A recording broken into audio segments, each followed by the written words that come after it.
Es casi un hecho histórico para los españoles, el concepto de que la sanidad pública española es la mejor del mundo, aunque esto últimamente está dejando de ser así para mucha gente.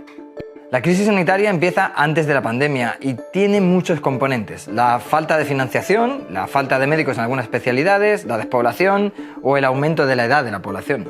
Pero no afecta a todos de la misma manera. Depende mucho, obviamente, del lugar en donde vives.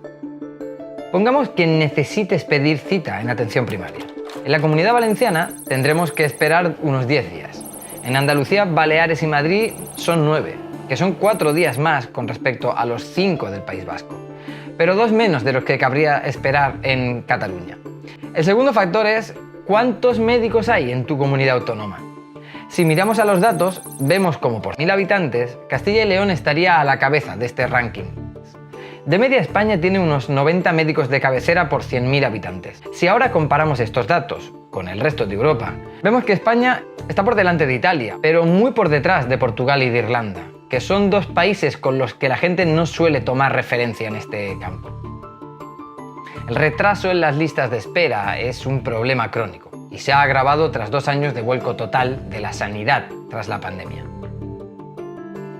Para tener la primera cita de atención especializada en Madrid hay que esperar de media 75 días. Aunque parezca mucho, es casi la mitad de los 120 días de Canarias o Andalucía. Si finalmente necesitamos una cirugía no urgente, hay que esperar de media 120 días, casi 4 meses, que pueden llegar a 150 en algunas comunidades autónomas. Sin embargo, no todas las comunidades autónomas computan el tiempo de espera para estas intervenciones no urgentes de la misma manera. Desde la recesión de 2008, el gasto sanitario ha venido bajando constantemente. Solo a partir de la crisis del COVID, la partida presupuestaria destinada a la sanidad volvió a subir. En 2009, el gasto sanitario público alcanzó los 73.000 millones de euros. Los recortes del gasto público alcanzaron su punto máximo en 2014. Cuando el gasto público sanitario se redujo a los 65.000 millones de euros. La recuperación económica ha permitido aumentar el presupuesto sanitario público, obviamente, pero eso ya no es suficiente para cubrir todas las necesidades de la atención a la salud. En 2020 se alcanzó el gasto récord, 88.000 millones de euros, pero tal cantidad solo cubría el 73% de las necesidades del sector. Es decir, se gasta más, pero el dinero no da abasto. Si nos comparamos con otras naciones, España sigue en la parte baja del ranking europeo, con un gasto de alrededor de unos 1.870 euros por ciudadano. Estos son 800 euros menos de media que la eurozona. La gran diferencia de la sanidad española con la mayoría de los sistemas públicos europeos reside en que es totalmente gratuita. Incluso los medicamentos se pagan en función de 3 criterios: la renta, la edad y el grado de enfermedad. En el resto de la Unión hay diferentes grados de copago, que están generalizados desde hace años, incluso para las visitas a la atención primaria o la especializada. Pero vamos a ver cómo se financia exactamente el sistema público de salud español.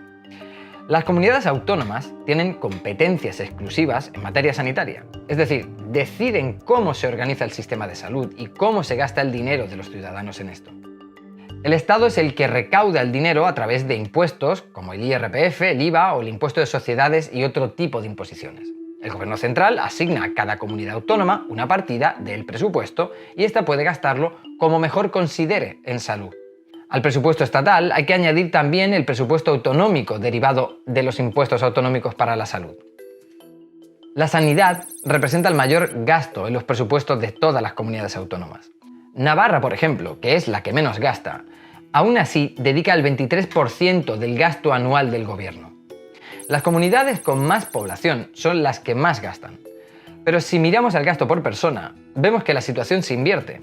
Es decir, las comunidades con más población tienen que gastar más, pero a cada ciudadano le llega una cuota menor de ese gasto con respecto a comunidades más pequeñas. Vamos a ver ahora cómo gastan las comunidades el presupuesto sanitario más exactamente. Por áreas, el mayor gasto se centra en la atención especializada. Esto se explica en parte porque la atención especializada es más cara con respecto a los cuidados básicos que tiene la atención primaria. Pero cuando miramos a la diferencia por comunidades, esta es la brecha que se evidencia en algunas de ellas. El sueldo de los profesionales sanitarios tampoco es homogéneo. En Navarra, Madrid o Extremadura, a finales de mes, el sueldo de un médico con un trienio de antigüedad es inferior al sueldo del mismo profesional en Murcia, en el País Vasco o en Valencia. La cuestión del sueldo y la sobrecarga de trabajo tras los años del COVID ha llevado a los médicos españoles al límite. En casi todas las comunidades, los sanitarios han protestado para pedir una subida de salario o por cargas de trabajo más adecuadas o por más recursos.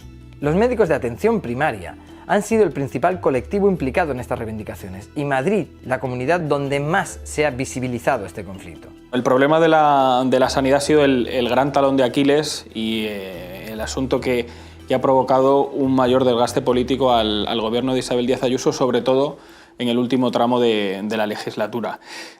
Todo empezó con la reorganización de los centros de urgencias extrahospitalarias y de ahí, con una especie de efecto dominó, se pasó a la atención primaria. La atención primaria es lo que concentró o lo que coincidió con las grandes manifestaciones que hubo contra el gobierno, que reunieron a más de 200.000 personas en la calle y que se extendieron durante más de 100 días. Y no se aplacaron, no se detuvieron hasta que el gobierno de Isabel Díaz Ayuso anunció una subida salarial para los médicos de familia y los pediatras.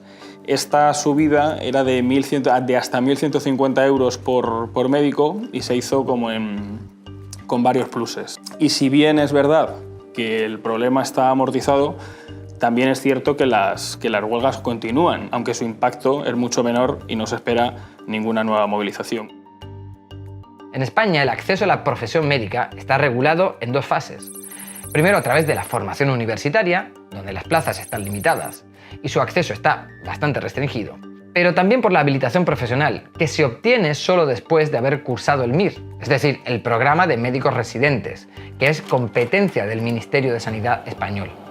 Pero desde los años 90, con la introducción del numerus clausus, el número de plazas ha bajado de forma sustancial.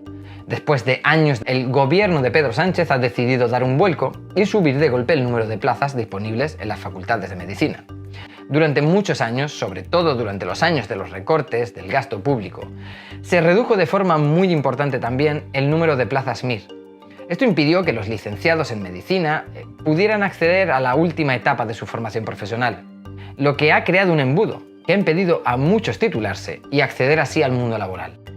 Pero esta tendencia se está revirtiendo.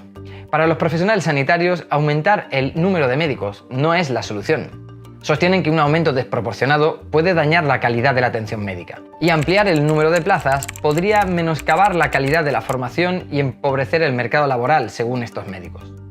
De hecho, en Madrid en 2022, más de 200 médicos han renunciado a ser tutores de los médicos MIR porque no quieren asumir este trabajo extra, que se sumaría a sus ya intensas jornadas laborales. Aún así, en la profesión médica, el paro no existe prácticamente. En marzo de 2022 se contaban 1.161 médicos en paro y unos 3.400 enfermeros. La falta de profesionales estaría circunscrita a algunas especialidades o a algunos territorios. Y la razón por la que algunas de estas plazas se quedan sin asignar no es la falta de médicos, sino que nadie las quiere. Se trata de algunas especialidades y en su mayoría de plazas que se rechazan, por ejemplo, por estar en zonas rurales o despobladas. Las especialidades donde hay escasez de profesionales son específicamente la medicina de familia, la pediatría, la cirugía general, la anestesiología, la otorrinolaringología, la medicina preventiva y la traumatología. Pero el problema del reemplazo generacional se pondrá de relieve en los próximos años, cuando un importante segmento de profesionales se va a jubilar. Si miramos la pirámide demográfica de los médicos, vemos que la mayoría se concentra en dos franjas de edad.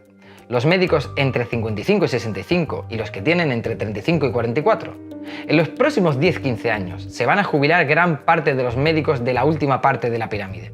Estamos hablando de 80.000 profesionales. El estudio calcula que serían entre 7 y 8.000 salidas cada año. Para reemplazar este importante número de jubilaciones, los casi 8.000 médicos residentes que terminan cada año apenas son suficientes. Y para sumar al problema, según el Consejo General de Colegios Oficiales de Médicos, más de 2.000 médicos cada año solicitaron el certificado profesional de idoneidad para poder trabajar en el extranjero. El problema de la escasez es también una cuestión territorial. Las plazas en las zonas rurales y despobladas son de verdad las más difíciles de cubrir. Muchas comunidades han empezado a ofrecer incentivos para atraer médicos.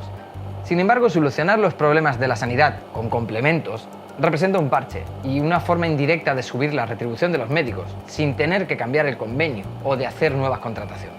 Frente a esta situación, muchos españoles han decidido contratar un seguro privado. En España, a datos de 2022, hay más de 11 millones y medio de asegurados, un dato en crecimiento constante desde 2016. Si miramos este mapa, el gasto en sanidad privada ha aumentado en casi todas las provincias en el último año. Otro capítulo importante es la sanidad concertada. En la mayoría de las comunidades no llega al 10% y solo en Cataluña alcanza casi el 20% del gasto sanitario total. Sin embargo, algunas comunidades, como Valencia, han dado marcha atrás. Con la llegada, con el cambio político que hubo en el año 2015, el gobierno del Botani, que es un gobierno de izquierdas, de coalición de izquierdas, apostó por ir recuperando las zonas de área de gestión que se habían privatizado, de gestión sanitaria que se habían privatizado durante los gobiernos del Partido Popular. Y yo creo que estas elecciones van a servir un poco también para dilucidar esto, ¿no? ¿Qué va a ocurrir? Porque el Partido Popular sí que ha dado a entender que tiene intención de reevaluar todo el sistema y no descarta volver a ensayar este modelo. La decisión de Valencia demuestra cómo la relación entre la sanidad pública y la privada sigue siendo objeto de polémica entre las diferentes fuerzas políticas. Algo que también se ha visto en Andalucía, cuando la Junta abrió la posibilidad de derivar la atención primaria a la sanidad privada o de permitir el uso de hospitales públicos a las empresas. Eso es una orden de tarificación de conciertos. El problema, la polémica, viene cuando en esa orden ahí se menciona la atención primaria por primera vez desde que existe, desde que hay autonomía en Andalucía. Lo que hizo el gobierno al ver semejante polémica fue dar marcha atrás. A las 2 semanas de hacerse público el asunto, que lo hace público Izquierda Unida, añaden ese matiz de que se utilizaría en caso de emergencia y no de forma habitual, pero los sindicatos siguen intentando que se elimine por completo la mención a la atención primaria. Y algunas comunidades autónomas han empezado a preguntarse cómo se va a encarar el futuro. Con el envejecimiento de la población, las administraciones deberán encontrar recursos adicionales o moverse hacia un modelo diferente, que quizás sea de una aportación directa del ciudadano, es decir, la introducción definitiva del copago, o quizá un modelo con una mayor presencia de la sanidad privada. En cualquier caso, habrá un coste social bastante alto y vendrán fuertes tensiones políticas.